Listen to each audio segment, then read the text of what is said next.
अभिनेत्री संध्या यांचा जन्म 27 नोव्हेंबर 1938 झाला. त्यांचं लहानपणीचं नाव खरं तर विजया देशमुख, मात्र त्यांनी स्टेज नेम म्हणून संध्या हे नाव वापरलं होतं. त्यांचे वडील अजित देशमुख या नाट्यकर्मी होते, तर त्यांची बहीण वत्सला या देखील नाटकांमध्ये कामं करायच्या. 1951च्या अमर भोपाळीमध्ये त्यांचं कास्टिंग झालं, ज्याच्यामध्ये त्यांचं विजया हे नाव बदलून संध्या असं करण्यात आलं. त्याच्यानंतर त्यांचं व्ही शांताराम या प्रख्यात लिजेंडरी दिग्दर्शकाशी लग्न झालं, ज्यानंतर त्यांनी मागे वळून पाहिलं नाही.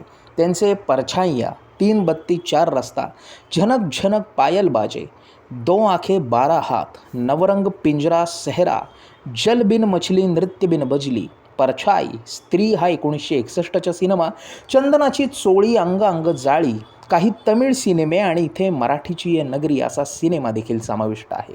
सध्या ते रिटायर्ड लाईफ जगत आहेत. तुम्हाला ही माहिती कशी वाटली आम्हाला आवर्जून सांगा आणि अशीच माहिती नियमित मिळवण्यासाठी लाईक, शेअर आणि सबस्क्राईब करायला विसरू नका. आपल्या चॅनलला पाहत रहा 1 मिनिट बायोग्राफीज बाय फिल्मी बुडबक. धन्यवाद.